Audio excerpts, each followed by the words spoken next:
Alright, today we're going to talk about countering forward observations.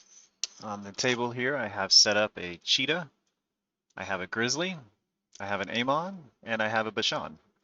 Uh, we're going to simulate the cheetah activating and performing a forward observation on the Amon quasar in order to get a fire mission set up for the grizzly. So if the cheetah just activated, it can actually see through this medium uh, terrain with its sensors, and it can get that Amon on its sensors pretty easily. You could actually just do a forward observation from here. Now, the cheetah has a 4 plus EW skill and the ECCM trait, so it would have 3 die, 1 from the ECCM trait, 2 for the base, and then of course it's going to use the 4 plus skill. Now, normally the Amon um, couldn't really do anything against this, although his escort, this Jammer Bashan, is sitting over here. The Jammer Bashan also has this cheetah on its radar and can set up to jam that communication. The Jammer Bashan is similar in EW skill. It's got the ECCM trait, which gives it 1 extra die, and it has the 2 base die, and it also rolls on a 4 plus skill. So it would work like so. The cheetah would declare the forward observation, and then the other player would declare Jammer Bashan trying to jam it. Now both of those models will roll off because it turns into an opposed roll with the forward observation. So the cheetah gets a 6, the 4 adds +1, so it becomes a 7.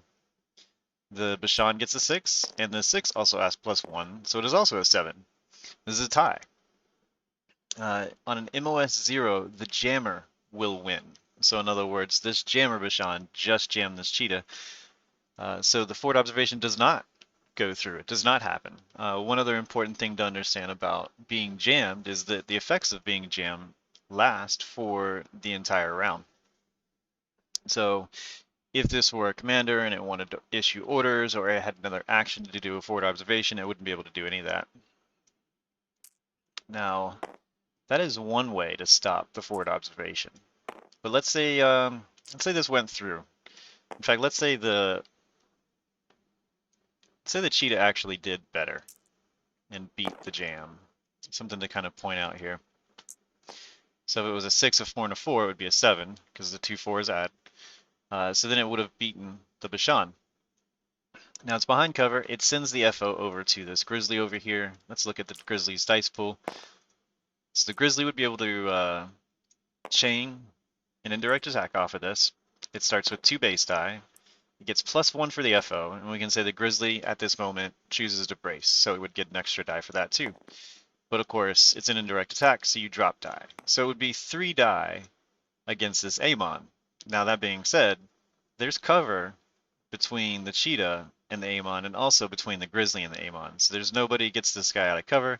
So the Amon will actually have 3 die to defend with, and it would be rolling on 5s. Now we really want to, when we're doing FOs, we really want to maximize the dice as much as we can get away with. So by kind of hanging out behind a building and doing the FO, that's a very cagey thing to do. It keeps you protected somewhat. Let's say we wanted to get more risky and take this cheetah out here some. Now I want to get the cheetah to where it has some type of line of sight on the Amon, like so. Now, in return, I think this, yeah. In return, the Amon can't quite get the cheetah in without any cover. So if the cheetah gets shot at, it will at least have some cover. Now, everything would work very similar. The cheetah would have the 3 die to use the roll with the ECCM and the 2 base die, and it would be rolling for 4s. The Jammer Bashan could choose to jam it. The Amon can also choose to react to it, and that's actually not a bad thing to do here, because if I can at least cripple that cheetah, then I will also stop the FO, and obviously if I destroy the cheetah, that'll stop it too. So what would happen in this case is I would pause on this roll for the electronic warfare for the FO. Instead, I would focus on rolling the Amon's roll first. So the Amon would have 2 base die. Would also have 1 die for stable at least. And let's just say we stay at combat speed. And now you get a bit of a roll off here. Let's see what happens. All right. So the Amon rolled a 4.